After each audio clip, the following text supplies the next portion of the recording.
Good morning students. आज हम पृथ्वी की आंतरिक संरचना के संबंध में भूकंपीय विज्ञान के जो साक्ष्य हैं उनके द्वारा पृथ्वी की आंतरिक जो बनावट है उसके बारे में अध्ययन करेंगे। इससे पूर्व हमने जो वीडियो में पृथ्वी की आंतरिक संरचना के संबंध में जो अप्राकृतिक साधन थे, जो घनत्व, दबाव और तापमान, इनके आधार पर पृथ्वी के आंतरिक भाग की जो संरचना है उसको जानने का प्रयास किया था, लेकिन सबसे अधिक जो वैज्ञानिक प्रमाण प्राप्त हुए हैं वो भूकंप विज्ञान के द्वारा ही प्राप्त हुए हैं, जिससे पृथ्वी की जो आंतरिक संरचना है उसके बारे में हम सही से अनुमान लगा सकते हैं या व्याख्या कर सकते हैं। पृथ्वी की आंतरिक संरचना, भूकंप विज्ञान। जैसा कि भूकंप विज्ञान का जो सिद्धांत है वो बताता है कि भूकंप मूल से जब भूकंप उत्पन्न होता है, यानी कि पृथ्वी की गहराई में जब भूकंप उत्पन्न होता है तो उसे हम भूकंप मूल कहते हैं, जहाँ से उसकी उत्पत्ति होती है। तो उससे 3 प्रकार की लहरें निकलती हैं, जिन्हें पी लहर या पी तरंगे, एस लहर या एस तरंगे, एल लहर या एल तरंगों के नाम से जाना जाता है। इन तीनों की जो विशेषता हैं वो अलग अलग होती हैं, जिसको अपन अभी देखेंगे। जहाँ भूकंप उत्पन्न होता है उसे हम भूकंप मूल कहते हैं, और धरातल पर जहाँ वो सबसे पहले प्रकट होता है उसे हम भूकंप का क्या कहते हैं, अधिकेंद्र कहते हैं। 3 प्रकार की जो लहरें हैं वो पृथ्वी की आंतरिक संरचना के बारे में, अर्थात पृथ्वी का आंतरिक भाग क्या एक ही पदार्थ से निर्मित है या उसकी जो बनावट है, पदार्थों की जो बनावट है या उसमें पाए जाने वाले जो तत्व हैं उनमें भिन्नता पाई जाती है, उसकी सही जो व्याख्या करती है वो हमारी भूकंपीय लहरें करती हैं। सबसे पहले हम पी तरंग या पी लहर के बारे में। प्राथमिक लहरें इन्हें कहा जाता है और ये ध्वनि तरंगों के समान होती हैं। इनमें जो कणों का संचलन होता है एक ही शीद में, यानी कि एक ही दिशा में, कणों के आगे पीछे, यानी कि कण एक दूसरे के आमने सामने क्या होता है, गति करते हुए लहरें आगे क्या करती हैं, बढ़ती हैं। इन लहरों की जो औसत गति होती है वो 8 से 14 किलोमीटर प्रति सेकंड होती है। ये सबसे अधिक गति वाली लहरें होती हैं। उसका प्रमुख कारण ये है कि सबसे पहले भूकंप मूल से जो लहरें प्रकट होती हैं वो पी लहर होती है, इसलिए इनको प्राथमिक लहर कहा जाता है। स्वाभाविक है कि जो लहर सबसे पहले उत्पन्न हो रही है उसकी गति भी क्या होगी, सबसे अधिक होगी। उसके बाद जो भी भूकंपीय लहरें उत्पन्न होती हैं उनकी गति क्रम से क्या होती है, घटती हुई चली जाती है। आपने देखा भी होगा कि एक भूकंप का झटका आने के बाद कुछ सेकंडों के अंतराल पर कई बार कई झटके महसूस किए जाते हैं। तो इनकी गति सबसे अधिक होती है और ये ठोस, तरल और गैस तीनों माध्यमों में से आसानी से क्या होती हैं, गुजर जाती हैं। ये इनकी सबसे खासियत होती है कि ठोस, तरल, गैस और तीनों माध्यमों में आसानी से गुजर जाती है। उसका जो प्रमुख कारण है वो यही है कि इनकी गति सर्वाधिक होती है। ये भूकंप मूल से, यानी जहाँ इनका भूकंप मूल होता है और उसका जो प्रतिध्रुव होता है, ठीक 21 मिनट बाद प्रति ध्रुव पर क्या हो जाती है, पहुंच जाती है। तो आप अनुमान लगा सकते हैं कि इनकी गति कितनी तीव्र रहती होगी। जैसा कि चित्र में आप देख रहे हैं, ये हमारा धरातल को बता रहा है, जो मैंने खड़ी लाइनें बताई हैं, और इसके अंदर जो तीर के निशान है वो देखिए आप। कण एक दूसरे के आमने सामने गति करते हुए क्या करती है, लहर आगे की ओर बढ़ती है। अर्थात इनमें कणों का जो संचलन है वो एक दूसरे की ओर होते हुए लगातार क्या होता है, आगे की ओर होता रहता है। द्वितीयक जो लहरें हैं उन्हें एस तरंगों के नाम से भी जाना जाता है, क्योंकि ये पी लहर के बाद उत्पन्न होती हैं, इसलिए इन्हें सेकेंडरी या द्वितीयक या गौण लहरें या तरंगें भी कहा जाता है। इन जो लहरें हैं या तरंगें हैं, कणों का जो संचलन होता है वो लहर के समकोण पर होता है। जैसे कि आप चित्र में देख पा रहे हैं, ये लहर की गति है और यहाँ पर ये जो कण है इस तरह से क्या करते हैं, लहर आगे की बढ़ रही है, लेकिन कण वर्टिकल जो आपका लंबवत जो सरफेस है उसमें क्या करते हैं, मूवमेंट करते हैं। तो ऐसे में ये क्या हो जाती हैं, ज़्यादा खतरनाक साबित होती हैं जब लहरें, जो कण हैं वो समकोण पर क्या करते हैं, मूवमेंट करते हैं। समकोण पर होता है इनकी जो औसत गति है 4 किलोमीटर प्रति सेकंड होती है। ये लहरें ठोस माध्यम में आसानी से गुजर जाती हैं, लेकिन तरल भाग में क्या हो जाती हैं, लुप्त हो जाती हैं। ये सबसे महत्वपूर्ण बात है जो हमारी पृथ्वी की आंतरिक संरचना के संबंध में जो कि उसकी बनावट कैसी है, वो ठोस है, तरल है या गैस में है, किस प्रकार की है। तो इसकी जो खास विशेषता है कि ठोस में आसानी से गुजर जाती है, लेकिन तरल भाग में क्या हो जाती है, लुप्त हो जाती है। तो जैसा कि आप चित्र में देख रहे हैं, भूकंप का ये केंद्र है, भूकंप मूल है, जहाँ से तीनों प्रकार की लहरें क्या हो रही हैं, उत्पन्न हो रही हैं। यहाँ आप देख रहे हैं जो आपकी ये वक्राकार है, इसको मैंने जो एल वेव है, धरातलीय लहर किससे संबोधित किया है, और जो सीधी लाइन है वो आपकी एस लहर है, सॉरी पी लहर है, और डॉट डॉट जो लाइन है वो आपकी पी लहर है। तो आप देख रहे हैं कि जो एस लहर है, सेकेंडरी वेव है, द्वितीयक लहर जिसे गौण लहर भी कहा जाता है, जिसे मैंने डॉट डॉट डॉट डॉट से दिखाया है, वो कोर भाग में आते हैं लगभग 2900 किलोमीटर की गहराई पर, लगभग 2900 किलोमीटर की गहराई पर ये जो एस लहर है इस कोर को छूते हुए क्या हो जाती है, डिफ्लेक्ट हो जाती है, यानी कि वो अपना मार्ग क्या कर लेती है, बदल लेती है। इसका मतलब क्या हुआ कि जो एस लहर है वो ठोस भाग में तो क्या हो रही है, आसानी से गति कर रही है, लेकिन पृथ्वी के आंतरिक भाग में कोई ऐसा क्षेत्र अवश्य पाया जाता है जो किस अवस्था में है, तरल अवस्था में।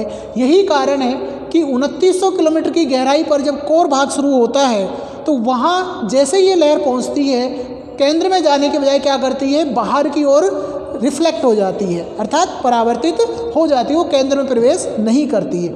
लेकिन आप देख रहे होंगे चित्र में कि पी लहर जब भूकंप केंद्र से निकलती है तो वो कोर में जैसे ही प्रविष्ट होती है उसका मार्ग क्या होता है, बदल जाता है, अर्थात वो डिफ्लेक्ट हो जाती है, और फिर जैसे ही कोर से निकलती है फिर उसकी जो दिशा है उसमें क्या होता है, परावर्तन हो जाता है।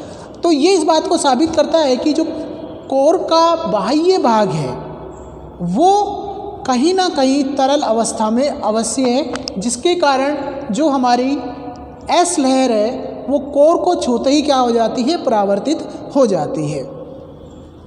तीसरी प्रकार की जो लहर है वो है हमारी एल लहर, जिसे हम धरातलीय लहर भी कहते हैं, लंबी तरंग के नाम से भी जाना जाता है। ये धरातल तक ही सीमित रहती हैं, अर्थात जो हमारा पृथ्वी का ऊपरी भाग है, ये जो पृथ्वी का ऊपरी भाग है ये लगभग कुछ गहराई तक क्या करती हैं, चलती हैं। तो धरातल की कम गहराई तक चलने के कारण ये सबसे अधिक धरातल को क्या करती हैं, नुकसान पहुंचाती हैं। तो सबसे अधिक जो हानिकारक लहरें हैं वो कौन सी है, एल लहरें हैं, जिन्हें हम धरातलीय लंबी तरंग के नाम से भी जानते हैं। तो धरातल के ऊपर जितना भी हमारा कंस्ट्रक्शन होता है, चाहे रोड हो, रेलवे लाइन हो, कारखाने हो, हमारे अधिवास यानी कि बस्तियां हो, बांध हो, किसी भी प्रकार का जो भी मानव निर्मित जो आपने स्ट्रक्चर खड़ा किया है, जहाँ जहाँ से ये एल लहरें गुजरती हैं वहाँ ये धरातल के ऊपर जो भी हमने कंस्ट्रक्शन किया है, जो भी हमने डेवलपमेंट किया, उसमें तोड़ फोड़ करती हुई क्या करती हैं, निकल जाती हैं। यही कारण है कि जब भी हम जो भूकंप की दृष्टि से संवेदनशील क्षेत्र होते हैं वहाँ पर इस तरह के बड़े स्ट्रक्चर खड़े करने से पहले हम वहाँ की धरातलीय स्थिति, भूगर्भिक जो स्थिति है उसका क्या करते हैं, अध्ययन करते हैं। तो जो धरातलीय लहरें हैं वो सबसे ज़्यादा क्या होती हैं, खतरनाक होती हैं। इनकी गति 3 किलोमीटर प्रति सेकंड होती है और ये ठोस, तरल व गैस तीनों माध्यमों में आसानी से क्या हो जाती है, गुजर जाती हैं। यही कारण है कि ये सबसे अधिक खतरनाक होती हैं। आपने नाम सुना होगा सुनामी का। समुद्रों में जो भूकंप आते हैं उस मूवमेंट के कारण, समुद्री सतह में हलचल के कारण जो समुद्री जल है उसके अंदर भयंकर क्या उठती हैं, लहरें उठती हैं। इसका मतलब क्या हुआ कि एल लहर जो हमारा जो तरल भाग है उसमें भी क्या होता है, उतना ही प्रभावशाली होता है जितना कि ठोस में होता है। जबकि पील जो एस लहर है आपकी, जैसा कि पूर्व में आपको बताया है कि ठोस भाग में आसानी से क्या होती है, गुजर जाती है, लेकिन तरल भाग में क्या हो जाती है, लुप्त हो जाती है। इसलिए धरातल के ऊपर जितना भी जो हानिकारक प्रभाव होता है वो किन लहरों के कारण होता है? एल लहरों के कारण होता है, क्योंकि ये धरातल की सतह के निकट क्या करती हैं? चलती हैं। चित्र में आपको दिखाया गया है कि कोर से डिफ्लेक्ट होने के बाद जो पी लहर है वो कहाँ निकल जाती है? बाहर की ओर निकल जाती है दोनों तरफ। इसी प्रकार जो आपकी एस लहर है वो भी क्या होती है? डिफ्लेक्ट हो जाती है, और पी लहर कोर में एंट्री करने के बाद फिर से डिफ्लेक्ट हो जाती है। ये जो क्षेत्र है आपका, इसको हम छाया क्षेत्र कहते हैं। इसमें किसी भी प्रकार की भूकंपीय जो हलचल है वो या भूकंपीय जो घटनाएं वो घटित नहीं होती हैं। इस प्रकार दोनों तरफ ये भूकंपीय छाया क्षेत्र है। यहाँ से लेकर यहाँ तक का जो क्षेत्र है वो आपका पी और एस लहरों से प्रभावित क्षेत्र है। इसी प्रकार जो हमारे इस पृथ्वी को दिखाया गया है ग्लोब के रूप में, यहाँ से यहाँ तक का ये जो क्षेत्र है ये पी और एस लहर का जॉन क्षेत्र माना जाता है।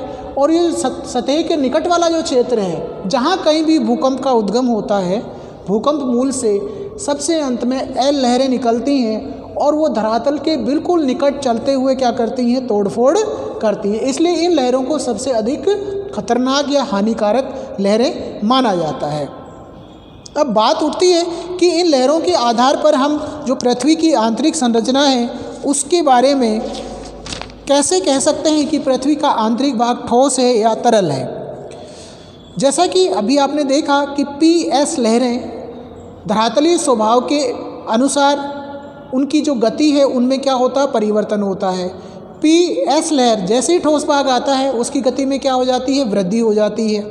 तो जब हम इनका अध्ययन करते हैं और अध्ययन करने के बाद ये पाते हैं कि जो भूकंपीय लहरें हैं उनकी धरातल के भीतर जब वो प्रविष्ट होती हैं तो गति में क्या होता है? परिवर्तन होता है। कहीं उनकी गति कम हो जाती है तो कहीं उनकी गति में अचानक क्या होती है? वृद्धि होती है।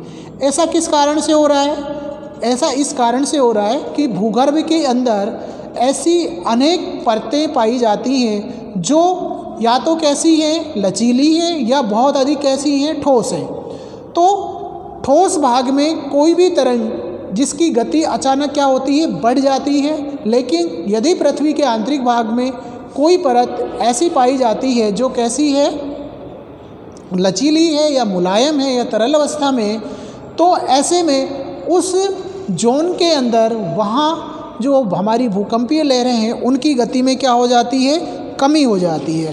तो इस आधार पर हम कह सकते हैं कि पृथ्वी का जो आंतरिक भाग है एक समान संरचना से नहीं बना है। अर्थात आंतरिक भाग में जो हमारी चट्टानें पाई जाती हैं उनके घनत्व में क्या पाया जाता है? अंतर पाया जाता है, जिसके कारण भूकंपीय जो लहरें हैं उनमें क्या पाया जाता है? उनकी गति में क्या पाया जाता है? अंतर पाया जाता है। भूकंपीय तरंगों की गति और जो उनका भ्रमण पथ है उनके आधार पर हम पृथ्वी के आंतरिक भाग के संबंध में